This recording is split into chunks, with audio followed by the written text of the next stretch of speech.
Health card দেওয়ার উদ্যোগ নেওয়া হয়েছে বললেন প্রধানমন্ত্রী। মেয়াদ উত্তীর্ণ হচ্ছে ৩০ কোটি টাকার ওষুধ। ৫ লাখ সরকারি কর্মচারী নিয়োগের সিদ্ধান্ত। জ্বালানি সাশ্রয়ে সরকারের নতুন নির্দেশনা। ইরানের বিশ্বাস অর্জন করতে চায় যুক্তরাষ্ট্র। আজও ৫ বিভাগে বজ্র বৃষ্টির আভাস। বার্সাকে বিদায় করে সেমিতে অ্যাটলেটিকো। দর্শক, শুনছিলেন দিনের খবরের প্রধান শিরোনাম, এবার বিস্তারিত। তার আগে আমাদের ইউটিউব চ্যানেল সাবস্ক্রাইব এবং সব খবর পেতে ফেসবুক পেজ ফলো করে রাখার পাশাপাশি ওয়েবসাইট ভিজিট করুন। প্রধানমন্ত্রী তারেক রহমান বলেছেন, ১৮০ দিনের কর্মসূচির আওতায় জনগণকে হেলথ কার্ড দেওয়ার উদ্যোগ নেওয়া হয়েছে। এ বিষয়ক একটি পরিকল্পনা অনুমোদনের অপেক্ষায় রয়েছে। খুলনা, নোয়াখালী, বগুড়া, সিরাজগঞ্জ, নরসিংদী জেলার সাধারণ মানুষকে হেলথ কার্ডের মাধ্যমে চিকিৎসা সেবা দেওয়ার কার্যক্রম শুরু করা হবে। বুধবার সকালে জাতীয় সংসদের প্রথম অধিবেশনের ১৪তম দিনে প্রশ্ন উত্তর লিখিত জবাব পেয়ে তিনি একথা বলেন। সংসদে সভাপতিত্ব করেছেন স্পিকার হাফিজউদ্দিন আহমেদ। পাবনা ৫ আসনের সংসদ সদস্য মোহাম্মদ শামসুর রহমান শিমুল বিশ্বাসের লিখিত প্রশ্নের জবাবে এই তথ্য জানান তিনি। বৈশ্বিক পরিস্থিতি বিবেচনায় জ্বালানি সাশ্রয়ে সরকার একের পর এক নির্দেশনা ও সিদ্ধান্ত নিচ্ছে।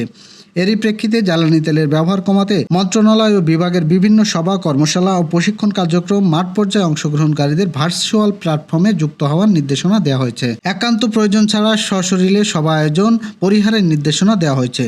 মন্ত্রিপরিষদ বিভাগ থেকে সম্প্রতি এ বিষয়ে প্রধানমন্ত্রীর মুখ্য সচিব ও সব সিনিয়র সচিব, সহসচিব, বিভাগীয় কমিশনার এবং জেলা প্রশাসক ও সব উপজেলা নির্বাহী অফিসার সহ সংশ্লিষ্টদের কাছে চিঠি পাঠানো হয়েছে। চিঠিতে বলা হয়েছে, বৈশ্বিক জ্বালানি পরিস্থিতি বিবেচনায় দেশে জ্বালানি তেলের সাশ্রয় করার পাশাপাশি সরকারি কার্যক্রম নির্বিঘ্ন কার্যকরভাবে পরিচালিত নিশ্চিত করা প্রয়োজন। প্রধানমন্ত্রী তারেক রহমান বলেছেন, সরকার ৫ লাখ সরকারি কর্মকর্তা নিয়োগের সিদ্ধান্ত গ্রহণ করেছেন। তার মধ্যে শুধু জনপ্রশাসন মন্ত্রণালয় এবং অধীন দপ্তর ও সংস্থাগুলোকে শূন্য পদের বিপরীতে ২৮৭৯ জন লোকের নিয়োগের কার্যক্রম চলমান। বুধবার সকালে সংসদীয় প্রথম অধিবেশনের ১৪তম দিনে প্রশ্ন উত্তরের লিখিত জবাবে তিনি একথা বলেন। প্রধানমন্ত্রী বলেন, সারা দেশে শহর, গ্রাম অঞ্চলে খেলার মাঠ নির্ধারণ, অবকাঠামো উন্নয়ন, কর্মপ্রকৌশলী নির্ধারণ, কেন্দ্রীয় পর্যায়ে কমিটি গঠনের কাজ করছে। প্রতিটি ইউনিয়ন, উপজেলায় যথাক্রমে ৮-১০ বিঘা করে উন্মুক্ত খেলার মাঠ তৈরির পরিকল্পনা রয়েছে।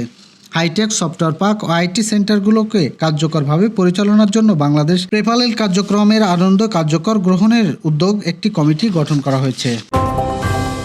দেশে একদিকে জলাতঙ্ক, সাপে কাটা সংক্রমণ রোগের জীবন বাঁচাতে রোগীরা ছুটে বেড়াচ্ছেন হাসপাতাল থেকে হাসপাতাল। অন্যদিকে সরকারি গুদামে পুড়ে থেকে মেয়াদ উত্তীর্ণের পথে প্রায় ৩০ কোটি টাকার জীবন রক্ষাকারী ওষুধ ও ভ্যাকসিন।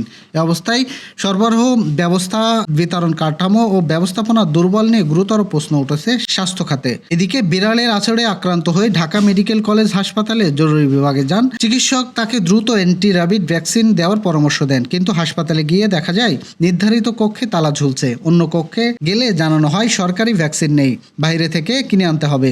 বাধ্য হয়ে ফার্মেসি থেকে কিনে ভ্যাকসিন দিয়ে তা প্রয়োগ করানো হয়। অন্যদিকে রোগীদের অভিযোগ, এই ডোজের জন্য বাইরে যেতে হচ্ছে, অথচ সরকারি গুদামে বিপুল পরিমাণ ভ্যাকসিন মজুদ থাকলেও তা রোগীদের কাছে পৌঁছায় না।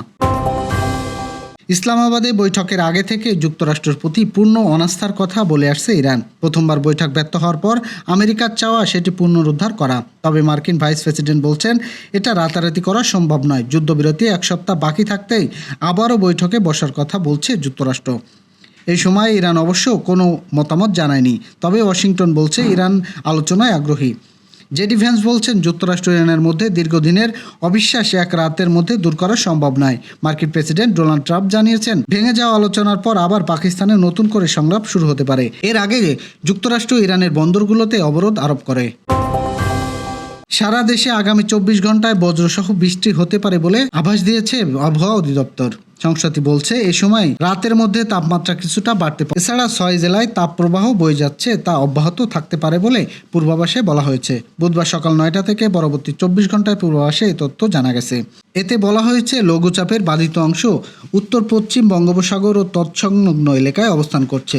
এমত অবস্থায় সিলেট বিভাগে ২-১ জায়গা এবং রংপুর, ময়মনসিংহ, ঢাকা, চট্টগ্রামের দু এক জায়গায় অস্থায়ী দমকা হাওয়া, বিদ্যুৎ চমকানো, বৃষ্টি, বজ্রবৃষ্টি হতে পারে।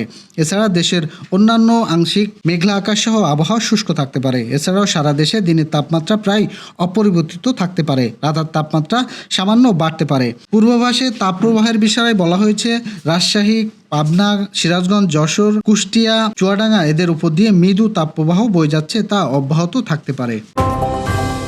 চরম নাটকীয়তার পর উত্তেজনায় ঠাসা ম্যাচটি বার্সেলোনাকে হারিয়ে চ্যাম্পিয়ন্স লিগের সেমিফাইনালে জায়গা করে নিয়েছে দিয়েগো সিমিওনের আতলেটিকো মাদ্রিদ। মেট্রোপলিনো স্টেডিয়ামে দ্বিতীয় লেগের ম্যাচে বার্সা 2-1 ব্যবধানে জিতলেও 2 লেগ মিলিয়ে 3-2 অমিগ্রিয়তায় শেষ হাসি হাসলো আতলেটিকোই। 2017 সালের পরে প্রথম ইউরোপীয় সেরা লড়াইয়ে শেষ তারে ফিরল মাদ্রিদের ক্লাবটি। প্রথম লেগে 2-0 গেলে পিছিয়ে থাকা বার্সা আজ শুরুতেই আতলেটিকোকে চেপে ধরে। ম্যাচের 4 মিনিটে তরুণ তুর্কি লামিন ইয়ামাল গোল করে বার্সাকে লিড এনে দেন। 24 মিনিটে ফেরান তোরেস দ্বিতীয় গোল করলে 2 গোল মিলিয়ে 2-2 সমতায় ফেরে কাতালানরা। ম্যাচের 31 মিনিটে বার্সার রক্ষণ ভাঙে ভুলের সুযোগে কাজে লাগান আমদলো লুকমান। তার করা গোলে আতলেটিকো আবারও এগ্রিডে এগিয়ে যায়। দর্শক, এই ছিল দুপুরের আয়োজন। সন্ধ্যার খবর দেখার আমন্ত্রণ রইল। এতক্ষণ সাথে থাকার জন্য ধন্যবাদ।